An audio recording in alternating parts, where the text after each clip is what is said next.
Amateur Traveler is in its 20th year now, but can you imagine if I had people on the show who had never been to the destination but had just read about it or seen a movie about it?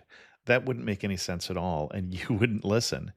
We all know how important it is to receive advice from people who know a destination to get the most authentic local experience.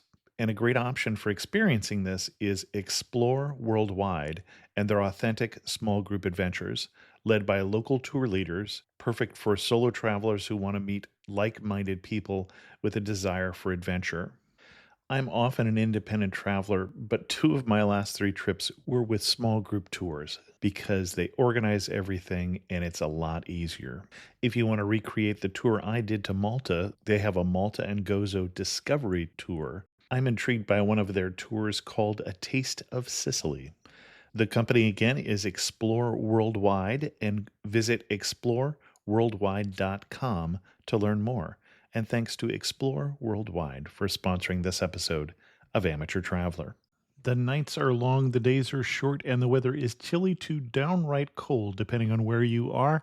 It's a good time to slip into a Quince iconic Mongolian cashmere sweaters, which start at only $50. You can treat yourself to everyday luxury at an affordable price with Quince. If you really want to dive into luxury, you can check out their leather handbags, washable silk shirts, and European linen sheet sets. Whatever you're looking for at Quince, all the prices are 50 to 80% less than similar brands, and they do that by partnering directly with top factories and cutting out the middleman. They only work with factories that use safe, ethical, and responsible manufacturing processes. And of course, they use premium fabrics and finishes for that luxury feel in every piece. But you've already heard me rave about my Quince travel pants. Treat yourself this winter without the luxury price tag. Go to quince.com/traveler for 365-day returns plus free shipping on your order. That's QUINCE.com/traveler to get free shipping and 365-day returns. Quince.com/traveler, and thanks to Quince for sponsoring this episode of Amateur Traveler. This episode of The Amateur Traveler is brought to you by Intrepid Travel, off the beaten path experiences to over 100 fascinating countries on all 7 continents. Visit intrepidtravel.com for more info. I got my bags packed, I'm on a roll. I'm heading out there and I'm ready to go. I'm looking real good in my passport photo. Amateur Traveler, episode 331. Today, the Amateur Traveler talks about volcanoes, high-speed trains, and peace parks as we go to the island of Kyushu in Japan.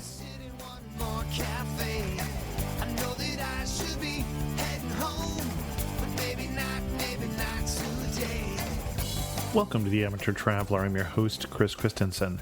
Before we get into this week's interview, I do have 3 news stories for you. In the first news story, actor William Shatner learned that when you're choosing what to wear in the airplane, remember that you'll have to take your belt off, as he had his pants fall down during a recent TSA check. He's quoted to say, "It was awful to have people looking at me with my pants down, probably the most embarrassing thing that ever happened to me." Clearly, he's never seen any episodes of TJ Hooker. In the second news story, Airbus is coming to the realization that some passengers are not as svelte as they used to be, and they're looking at making the aisle seats 2 inches wider. That's the good news. The bad news is those of us who sit in the middle seat, or my favorite, the window seat, those seats will lose an inch in width. And the most misreported story this week is that Mac users are being charged more for hotel rooms by Orbitz. The real truth, though, is that Orbitz is showing Mac users more expensive hotel rooms, not the same hotel room at a higher price, but more upscale rooms, because they've found that they're more likely to buy them. For links to all 3 of those stories, check out the show notes at amateurtraveler.com. And in other news, you may have noticed the Amateur Traveler now has a sponsor. We're being sponsored by Intrepid Travel. Get off the beaten track with Intrepid Travel. Intrepid Travelers discover real people and real cultures on over 1,000 different trips in 100 countries. Traveling in small groups averaging 10 people allows for complete cultural immersion, while local guides ensure authentic, safe experiences. Intrepid brings positive benefits to their host communities and is committed to traveling in a way that is respectful of local people and cultures. For more information and to request a free brochure, visit intrepidtravel.com. That's intrepidtravel.com. I'd like to welcome back to the show Andrew Dye, who is coming to us again from Melbourne, Australia, but this time not to talk about Melbourne as he did last time, but to talk about Japan. Andrew, welcome back to the show.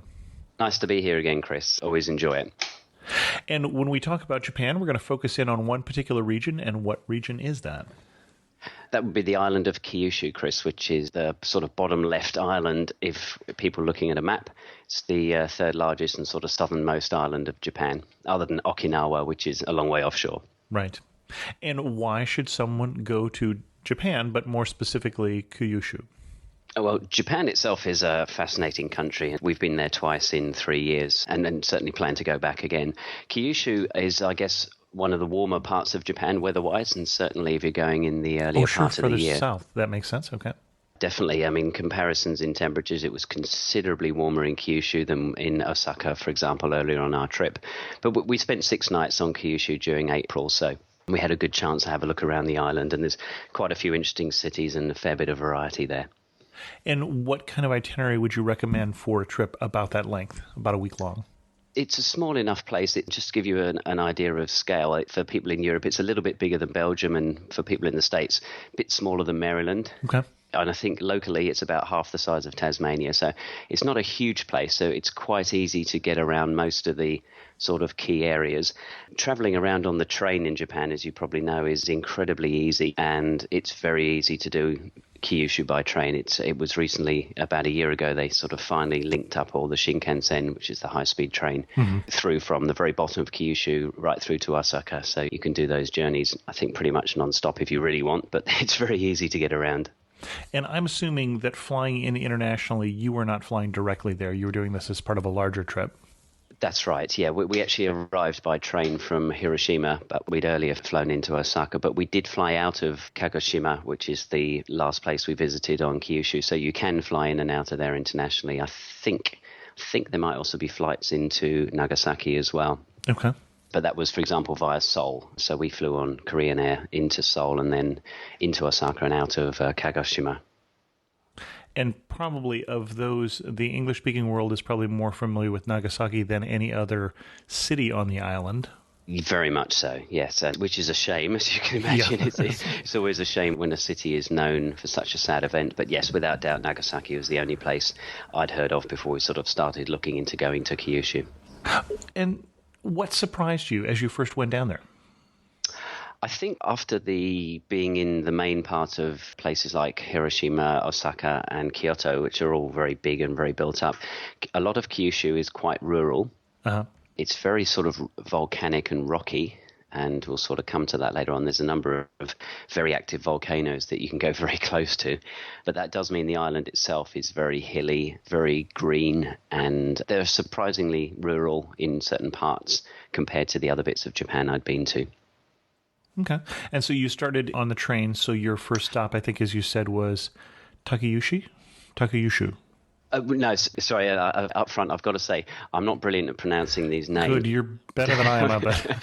I've done my best. The main thing I know is that you're supposed to try and put the equal emphasis on each syllable, which is very hard for us Westerners used to emphasizing, the second or third syllable in a word. So, I believe the correct way to say Hiroshima is that way rather than Hiroshima, which is often how we would have said it in the West. So...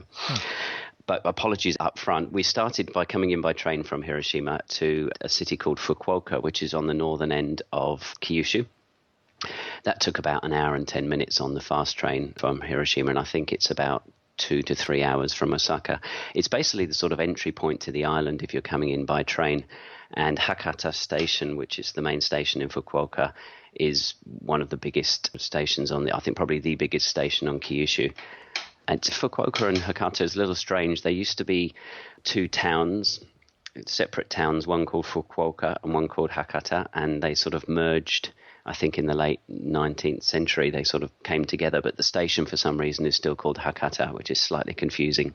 That was a really nice city. Unfortunately, we were only there for one night, which was a shame. It's definitely a place we'd like to go back to. As in many of the Japanese cities, the station is huge. Many of the railway stations are built into very large shopping centres. Interesting. with restaurants and often underground walkways and things, and Hakata is no exception. It's got a great branch of an amazing chain in Japan called Tokyo Hands, which is, it's a bit hard to describe. It's a bit like a combination of a DIY store, a craft store, and maybe sort of homewares. It's one of those places you can go and get those sort of only in Japan souvenirs. Like, I remember in the Tokyo branch, they had an alarm clock that had a different jingle for every hour, which matched all the jingles they play at the railway station in Tokyo. So, and you can get lots of very fun things. It's a very interesting place to browse. But there's a giant branch of that right at the station as well. Interesting. But it's getting away from, once you're actually off the train and looking around, there seemed to be quite a lot of tradition in Fukuoka, and that we went to one of the folk museums there, which I think is called the Hakata Machiya Folk Museum. And this had a very interesting section on the giant shrines that are carried. These are great big sort of wooden shrines, and it's one of the traditional festivals that they have each year in July, where different teams of men from around the city make these huge shrines and then carry them around. Oh, okay. All right. I was not have the right mental picture. Okay. Yes, sorry, by a shrine, yeah. You might liken it to a float in a fair or something, but they're made of wood. They're often very, very tall, and they looked extremely heavy. They had one just outside the museum, but they also had some footage from a recent festival. You had maybe a team of 15 guys carrying this shrine, and every few minutes, extra guys would come in and take over, because obviously there was a lot of hard work involved. And in July, which would be towards the middle of summer, it looked very hot as well. So, very interesting museum. But that museum is also well worth a look, because they have sort of craftsmen working there as part of the museum on particular local things, and they'll explain to you what they're doing and show you. For example, we saw a guy there making these exquisite sort of painted porcelain dolls, not sort of like Barbie, but a sort of, if you can imagine, a very traditional Japanese style doll dressed in for female kimono and those sorts of costumes. And so he was painting them and explaining how it took the best part of 2 weeks to build up the different layers, and very, very interesting. And when you see someone who's got that level of skill, it's quite something. Excellent. Now, the other thing we did in Fukuoka, which was great fun, was go to a soccer match in the J-League, which is the Japanese main league. Oh, I don't think of Japan and soccer. Okay. No, Japan's actually quite a decent soccer team. It's one of the top 2 to 3 countries in the Asian Soccer Confederation. And as luck would have it, a nearby team, Tosu, were playing at home the night we were staying in Hakata, which was in Fukuoka, sorry. And it was about sort of 15, 20 minutes away on the train. So we went to the match, which was pretty interesting, because most people often think of the Japanese as very restrained and polite and calm. Not so much at soccer.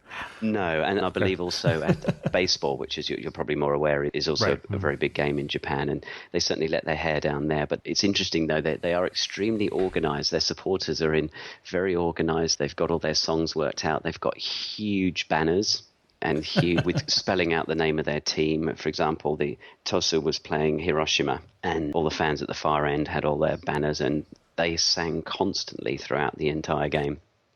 Going to a sports match in another country can be a real interesting experience that way, in terms of really getting a chance to know the culture in a different light, more, in their everyday clothes, as it were, more what they enjoy doing. Precisely, because, the museum was lovely, but clearly day to day for the average Japanese, that's not something they're thinking about. But at the soccer, it was literally, this is what 10, 12, 15,000 people wanted to go and do that evening, and seeing them was great fun. It was a 1-0 victory to the home team, and they seemed pretty delighted about that. But one of the curious things, though, which we thought was really nice, was when we arrived at the station, which was just around the corner from the ground, so very, very easy to get to. All the staff were wearing the shirt or the jersey of the soccer team, which I don't recall seeing in some other countries. So you certainly got the feeling that there was a game on when you arrived, straight away from the staff. Interesting. And where did you go from there? From Fukuoka, we then traveled to Nagasaki, which takes just under 2 hours on the train. That's not a fast train or Shinkansen. It's reasonably fast by most people's standards, but it's not the bullet train getting there, so it does take a little bit longer. And obviously Nagasaki, as you alluded to earlier, is well known for being the second place that the atomic bomb was dropped, which was, I think, about 4 days after the one at Hiroshima. but it was actually twice the size. The bomb that they dropped on Nagasaki was twice the size. It was 2 minutes past 11 on the 9th of August in 1945. And the sort of time of these things, when you go to the museum there, they have lots of things like, you have watches and various clocks and things, obviously, that stopped at the time the blast went off. So things like the time it happened. I think it was something like 100,000 people were killed either in the immediate blast or died subsequently. Yeah, I think that's about right. And so obviously it was a huge event. And even now, although Nagasaki is a very modern city, we would travel to the area where the bomb went off, or the hypocenter as they call it. And there's obviously a very moving memorial there to everyone who died. There's part of a church that remains standing despite the blast. There's not much of it left, but there's a little bit that for some reason wasn't knocked over, so they've kept that. Rather, as in Hiroshima, there's a what they call the A-bomb dome, which was the remains of a building that was right under where the bomb went off, but for whatever reason it didn't collapse. So they've also kept that. One of the interesting things they had at the hypocenter in Nagasaki was they'd excavated down to the ground level as it was on August 9th, and they've got a sort of glass window so you can look in and see what was there. And there's sort of scattered bits of debris, there's broken plates, there's tools and things that were around, all the things that were in people's houses or buildings, whatever, that would have just been scattered everywhere. So there's the Atomic Bomb Museum and the Peace Memorial Hall, which are very interesting and well worth a look if anyone goes there. It's probably not quite the size of the one in Hiroshima, and maybe it's because it was the second one, I don't know, but the Hiroshima one is huge, but it's still incredibly moving, and yeah, quite something when you sort of think of how easy it was. And the saddest thing of all for Nagasaki was it wasn't even a first choice. I don't think I'd heard that. Okay. Yeah, they were planning to actually bomb Kokura. And on the day, there was heavy cloud cover in Kokura, so they diverted to Nagasaki. So, and it even wasn't on the list at all. Kyoto was previously one of it. All sounds very clinical, doesn't Academic, it? yeah, clinical. Yeah, people picking cities, but Kyoto was one of the original cities picked. But because of its concentration of ancient shrines and real historic UNESCO these days, most of Kyoto is classified under UNESCO World Heritage Sites. I guess it was the committee who was making the decision dropped Kyoto off because they said if we bomb Kyoto, then there'll be no chance to work with the post-war population because everyone will just be so offended. And Nagasaki was put on the list, and then obviously on the day it got picked. So very interesting. There's also a huge peace park. Again, all of this is around the center of where the bomb exploded, and there's an enormous statue there which you can see from miles and miles and miles around. And little things like there used to be a jail or a prison located in that peace park, and obviously it was flattened and everyone who was in it was killed, but very parts of the foundations were left afterwards, so they've preserved the foundations so you can see the sort of shadow of where the prison would have stood. But yeah, certainly quite a moving experience when you see it there. So thankfully, it's not all the bomb and the after effects of that. There's a couple of very interesting other places that are worth visiting in Nagasaki. For many years, Nagasaki was the only port in Japan that was open to Westerners. So in the early days, or in the sort of middle centuries there, most of the trading that went on came in and out of Nagasaki. So as a result, it was the first place of entry for many sort of innovations and things coming to the country. And the Dutch East India Company had the rights to operate the part of the port there.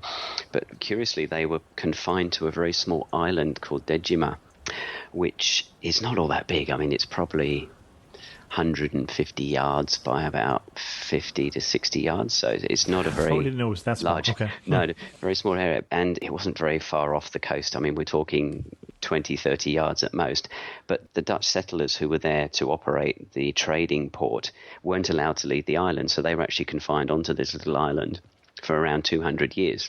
Certain people from the mainland could come onto the island and leave, prostitutes and some traders and so on, for example. But the Dutch people who lived there were basically not allowed off the island. So it's a very interesting little historic snapshot, and they've been restoring a whole load of buildings on this island, and it's a fascinating place to visit. But it was where things like coffee, chocolate, beer, all these sorts of things were first introduced to Japan. That's a really good place to visit in Nagasaki. There's also a really lovely museum of history and culture, which has a completely sort of recreated customs office from several hundred years ago. Very, very good audio guide there. I know sometimes these aren't always fascinating, but the one there was very good and was really, really good part of it. Yeah, no, sometimes they go into quite a lot of detail. I think is probably the easier thing to err on rather than too little. That's right. But yeah, this one was good. The other place we went up to in Nagasaki, and again that we definitely recommend to people, is there's a cable car to the top of Mount Inasa, which has a viewing point over the whole city. And basically, Nagasaki is situated in quite a narrow river valley opening out onto the ocean. And this cable car will take you up to a key point on one of those sides. But you can look out across the harbour and you look back up the river valley to the city. You can see the giant statue in the Peace Park, even though it's probably 10 miles away. That's a really lovely view from up there. And there's a very good suspension bridge out towards the harbour, and you look out to the islands too. So that's well worth a look. Excellent. Now, you're going up to the mountain there. Is that one of the volcanic mountains, or is that just that one isn't? No, okay. It may well have been. I'm sure it was many, many moons ago, but not these days. I'm just getting ahead of ourselves. Okay. No, that's okay. There's a couple still to come. But yeah, Nagasaki itself, the downtown area is very nice. It's a lot of pedestrianised sort of streets and arcades. It didn't strike me as quite as high-rise as some of the other cities. When you go to Osaka and Tokyo, you're constantly reminded that you're surrounded by enormous buildings, whereas the buildings in Nagasaki were not quite as high. There was a lovely sort of river canal running through part of sort of the downtown area with lots of stone riverside bridges that they lit up at night. So that was a really nice, we happened to be staying right on the side of that canal, and that was a really nice walk back from town going through there. Excellent. Okay, so from Nagasaki, we travelled on to Aso, which is indeed a volcanic area. Now, this is quite a long trip. We got up very early and did this from first thing in the morning. It took us just under 4 hours to travel from Nagasaki to Aso, but that was 1, 2, 3 different trains. And you were doing this on your own, not as part of a tour? Yeah, we just did it on our own. We were traveling. We had Japan rail passes, which, which you can have for 7 days, 14 days, 21 days. And there's some fantastic online resources for looking up train timetables and things in Japan. So it's very, very easy. Even if you don't speak Japanese. Exactly, yeah. These are in English, so it's extremely helpful. I've got to say, in general, traveling in Japan is far easier than certainly I thought it would be before we'd been the last time. It really is much more doable than might be apparent from the outside. But the longest part of that train journey, I mean, obviously there was almost a couple of hours back to the main line, about half an hour down on the Shinkansen, and then probably another hour and a half on the local train, which travelled from Kumamoto to Aso, and that basically takes you up quite a reasonable amount of elevation. And as a result, the train actually does a zigzag on the way. It pulls into a station and then reverses back out, comes to a siding, and then reverses back again. Oh, interesting. Okay. Which is quite interesting and yet somewhat unexpected. And obviously they've anticipated this because the staff on the train, just before it's going to happen, they sort of walk through the train with a little sign and pictures, both in English and Japanese, just explaining what's about to happen so that people don't get too freaked out when the train starts going the wrong way. Yeah, I would think your first reaction would be, oh my gosh, we missed our stop and now they're going back again. Yeah, exactly. Yeah, because even when you've caught a few trains and you feel a bit more confident, there's always that scenario when it starts going the wrong way. And this is really getting out into a very rural area. We saw quite a few wind turbines on the sides of the hills, lots of sort of dairy production. And finally, we sort of arrived in Aso. Now, Aso is in the middle of a caldera, you may know as a caldera, which is a collapsed volcano. Where you've had a volcanic cone builds up, it collapses in on itself and then basically resembles a crater. And then you would often have further volcanoes popping up in the middle of that crater. So that's the scenario we're talking about here. The crater or the caldera that Aso is situated in is about 77 miles in circumference. That's about 130 kilometers in circumference. So very, very large. And there are 3 sort of big volcanoes in the center of this caldera. And Aso is the small town and sort of the main rail stop near to those volcanoes. Aso is particularly well known for its milk.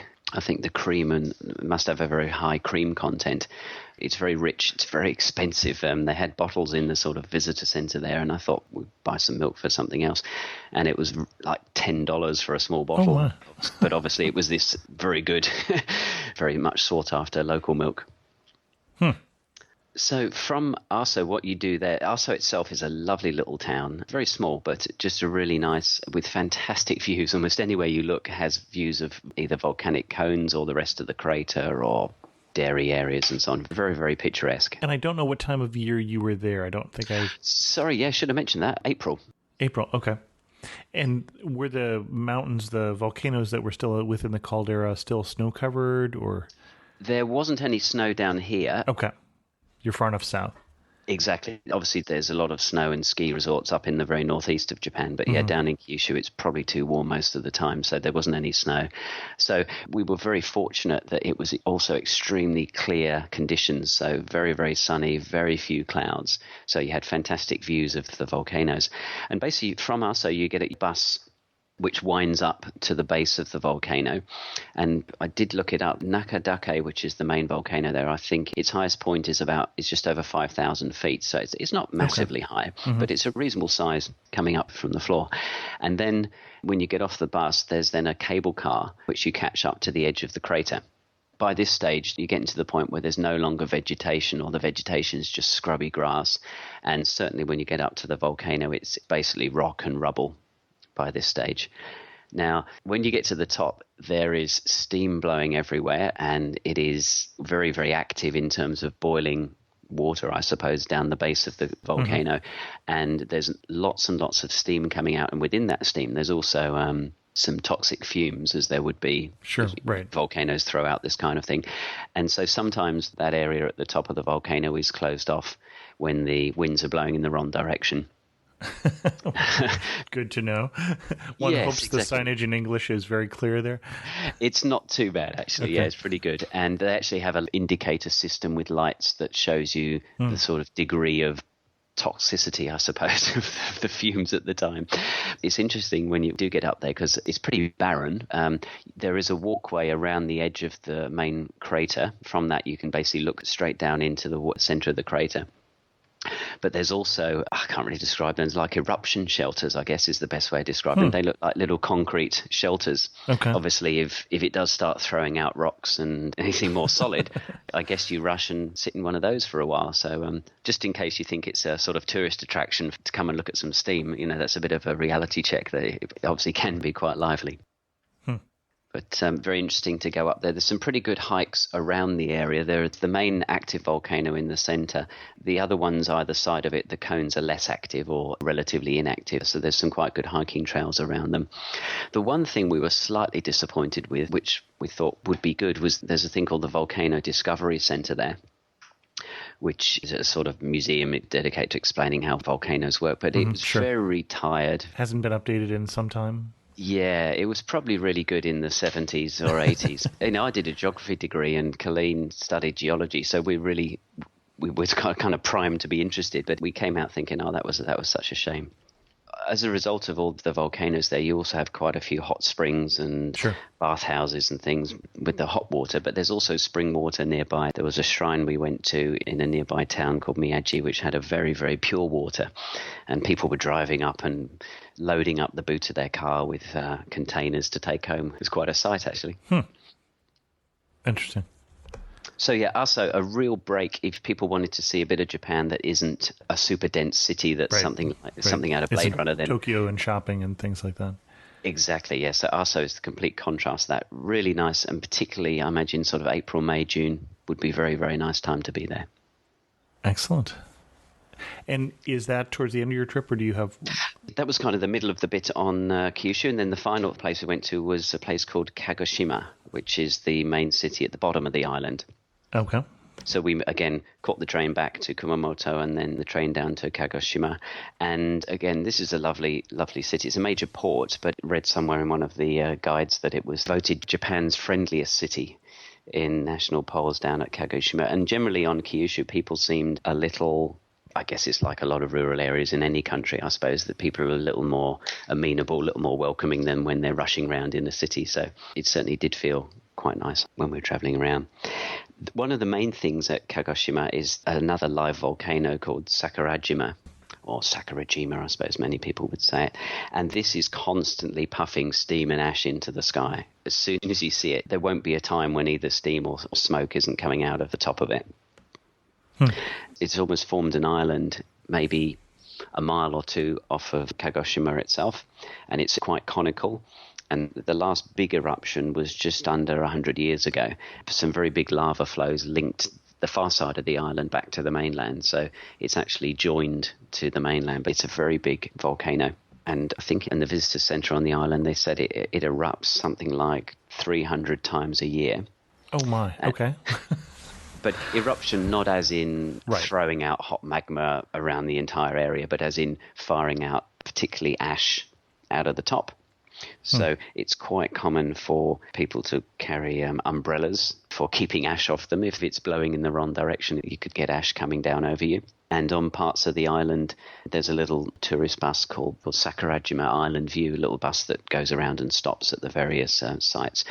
Many a time when you get off, you'd walk on the car park and there'd be a fine layer of ash on the ground having come out of the volcano. But very interesting. The visitor centre, by the way, in there is excellent and a really good display, actually far better than the Discovery Centre up in Aso. This is just a visitor centre that happens to have a piece on how volcanoes form, but it's far better than the other one. Excellent. Anything else that stands out from the Kagoshima area? The other bit is the hot sandbars. We did go down to... Oh, did you? Okay. About an hour south of Kagoshima itself, there's a resort town called Ibasuki. And this is the place where you can get buried up to your neck in hot volcanic sand, which was quite a lot of fun. It's a black sand beach, is that right? That's right. Yep. Yes, that's the one. And it's about $10. And you get given a sort of a yukata, which is a dressing gown, and you get changed into that. Then you go down to the beach and some people shovel lots of hot sand on you, which is quite interesting. I was prepared for the heat. The thing I probably should have been, maybe I haven't been buried in sand for many years, but the thing that struck me was the weight. I just wasn't expecting the pressure and the weight. And you can hear your blood pumping around, you can hear your heartbeat because of the density of the sand. It's quite a curious experience. And obviously it's very warm as well. So I think we managed about 15 minutes. They reckon normally, you should do about 10, and some people like to hang around for 20, but I think by about 15 we were ready to get out. Cooked. Yes. So you get out and you go back, and then there's a hot baths and bathing area inside. And all for the price of a quart of milk. Exactly, yeah, a quarter of Aso special milk. Excellent. In terms of times to go to the whole area, you mentioned the shrines, for instance, and the holiday in July. Do you know if there are any other special times of the year to go? Obviously, as you're pretty well aware, in the cherry blossom time is a very nice time to go to Japan, and that was partly why we were there in early April. Okay. Certainly further east in Kyoto and Osaka, the cherry blossom was fantastic. By the time we got down to Kyushu in middle of April, it also being warmer, probably most of the cherry blossom was over. But certainly if you wanted to see the cherry blossom, you'd probably want to go to Kyushu maybe late March. It is a warm area. I mean, it was in the 25 degrees Celsius, which is about 70 to 80 Fahrenheit while we were there in early April, which was very pleasant. Mm-hmm. I suspect it would get very hot in July, August, so you probably, and I think it would be quite humid down there as well. So I suspect the usual advice of shoulder season and spring in particular, probably the best times to be there. Now, having gone there before, I assume you've used guidebooks or other resources. Did you find things that were recommended to you that didn't work out as well, that you would recommend something else for instead? Probably the Volcanic Discovery Center was kind of mentioned in all the guides. Oh, yes, this is really good. It's interactive. No one said it was tired, which I wish they would have done. But I don't know, we might still have gone anyway. But it just was one of those ones that was like, I really, if I was saying to someone, go up there, I'd say, skip that. And you mentioned language, that you actually got around easier than you thought you would the first trip you had to Japan, this being your second trip. Were there any times, though, that there were humorous misunderstandings in terms of the language? I can't remember any particularly humorous one. There are times, particularly in the more rural areas, as is the case in many countries, English is much more likely to be spoken in the cities around where visitors are likely to be. But you get to the more rural areas. I think I was trying to get a direction to the shrine in Miyagi, which is near Aso. And I had to just draw a picture on a bit of paper of an entry gate for a temple, and then eventually someone recognized it. But that was really quite difficult. I've done charades before. I haven't done Pictionary. Oh, that's Yeah, it's simply because I had an idea. We'd been to a very famous shrine gate in Hiroshima, and I thought, well, if I draw that one, it's probably going to be something like this one. And lo and behold, it was. But that was quite fun. But equally, as we were walking down to it, I think the local schools were all kicking out. So, and every third or fourth child would yell across the road, "Hello" to us. They were very lovely, trying out their little bit of English. Sure. And picture this, you're standing in the most beautiful spot you saw in Kyushu. Where are you standing? And what are you looking at?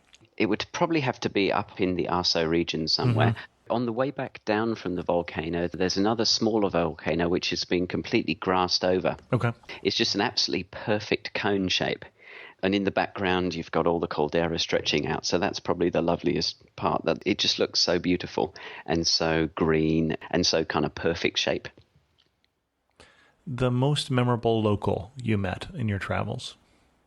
There's probably a couple. A lot of the locals we met were involved in the visitor industry, Sure. I guess, somewhere. Probably on Sakurajima, which was the island off Kagoshima, the bus driver was very, very lovely. He didn't really speak any English, but he had some notes with some explanations in English. And every other place we'd stop at, we'd get off the bus, we'd be strolling around. He'd come bustling over to us with his little notes, and he was so wanting to make sure we understood what we were looking at. That was really, really nice.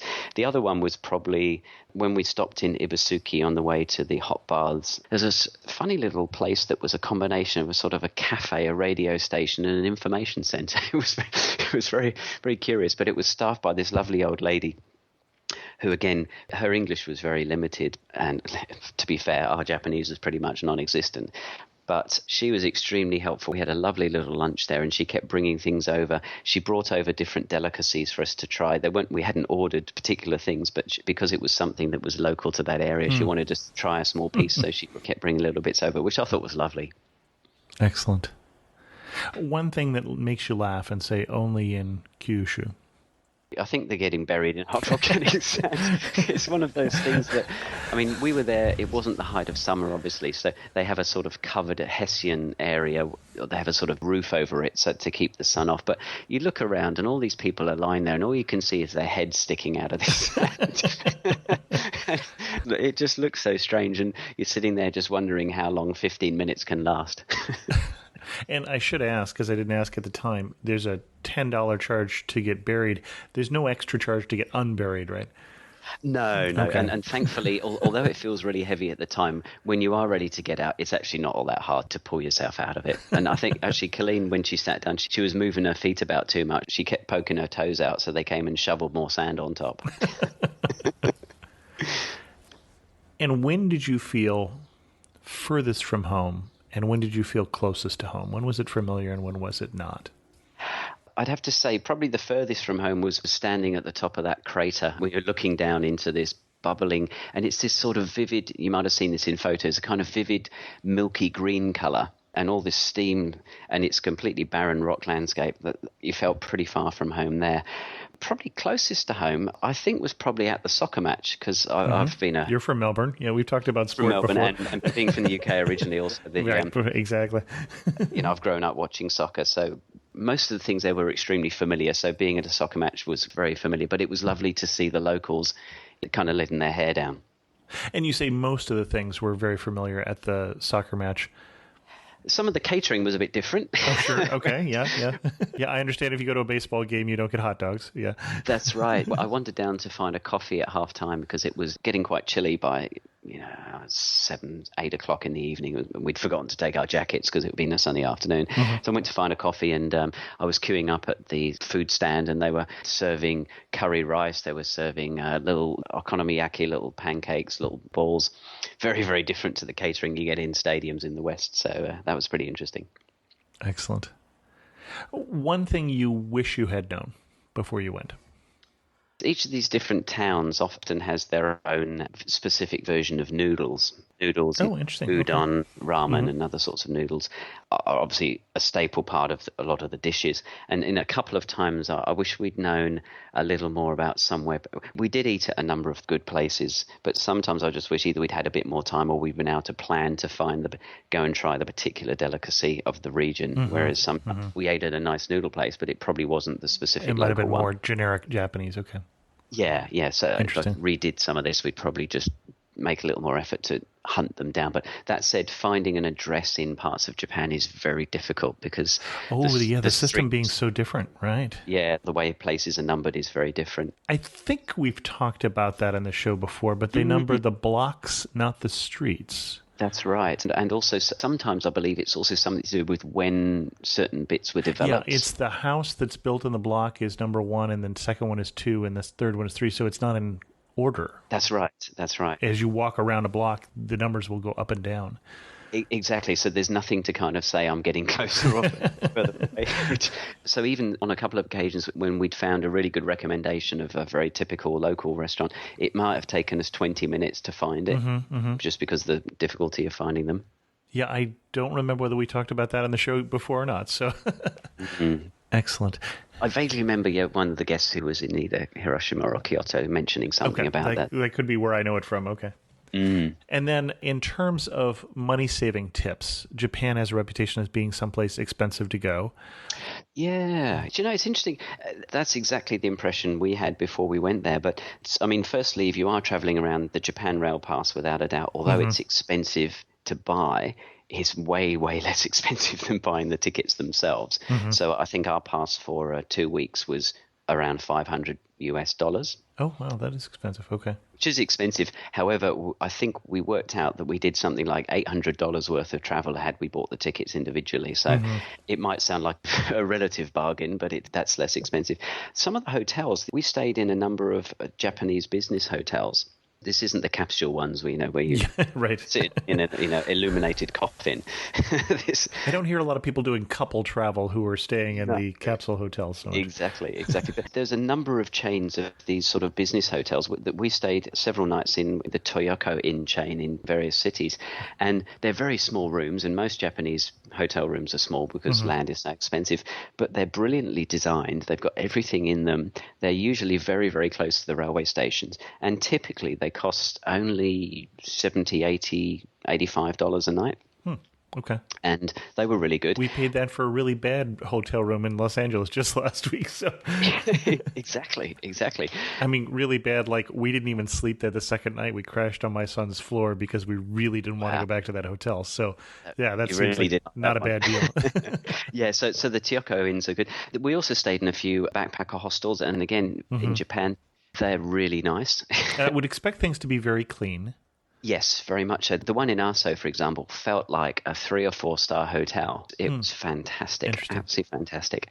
A lot of the public transport's pretty good value in terms of getting around in the cities. If you have to travel a bit further than walking around, the sort of travel passes are pretty good value, $5, $10 a day. Even eating isn't too bad. There's lots and lots of fairly casual places. There are options at different prices. Exactly. Yeah, I mean, we found a small chain called Utoya, which serves rice and noodle set meals. You get a tray with, some pickles, and you'll get some miso soup, and you get rice, and maybe I had some smoked herring and something else. And it was $10. So really, really good. Excellent. Before we get to our last 2 questions, anything else that people should know before they go to Kyushu? People should be aware that most things are signed in English, and all the travel on the trains, everything will also be signed and spoken in English. So when they announce where you're arriving, they'll tell in English. So don't be afraid from that point of view. Other than that, in terms of what they should know, I think they should know that it's just a fascinating place and really worth going to. Excellent. Last 2 questions. Finish the sentence. You really know you're in Kyushu when what? You really know you're in Kyushu when you can't tell whether it's cloud or volcanic eruptions in the sky. Okay. And if you had to summarize Kyushu in 3 words, what 3 words would you use? I think they would be volcanic, warm, and friendly. Excellent. Excellent. Andrew, thanks so much for coming back on the Amateur Traveler and sharing with us your travels to Japan. Thanks for having me, Chris. In news of the community, I heard from Barbara this week, who said, "It was with some apprehension that I listened to your podcast recently, as I previously found American radio to be rather more nonsense than information. Not so with yours, I'm glad to say. Now that I found you, I'm keen to listen to lots more on my iPod as I do my daily walk. My initial choice was Dave Grunowitsky's first trip to India, which I thought was great. Then I managed to find one on Burma. Yippee! Now that that country is opening up, I'm sure there will be plenty of people who are keen to travel there. I'm planning a trip to Burma in November and have listened to the one episode I found on that country. However, there is plenty of scope for another program visiting different places and perhaps giving more detail about getting around and other things to do in cities, particularly for a traveler who isn't on a guided tour."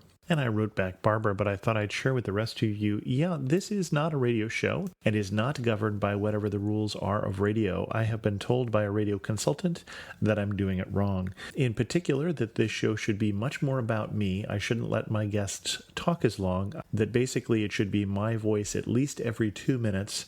I should probably interrupt the guests more and not let them drone on and on talking about destinations. But I'm going to continue to do it wrong." And then we have no current plans for another episode on Burma, but if anybody has been there and is interested in pitching me about any destination, there's a new webpage up that can tell you what I'm looking for in a pitch, and that is amateurtraveler.com/pitch-me, and you can find out how you could be on the Amateur Traveler. With that, we're going to bring this episode of the Amateur Traveler to a close. Thanks again to Intrepid Travel for sponsoring this episode. If you have comments on this episode, please leave them at amateurtraveler.com or drop me an email, as Barbara did, to host@amateurtraveler.com. You can also follow me on Twitter at Chris2X or join us in the Facebook community, facebook.com/amateurtraveler. If you like the show, leave a 5-star review in iTunes, or if you have an iPhone, download the new Podcasts app. And as always, thanks so much for listening. I got to see one more cathedral. I got to sit in one more cafe. I know that I should be heading home, but maybe not.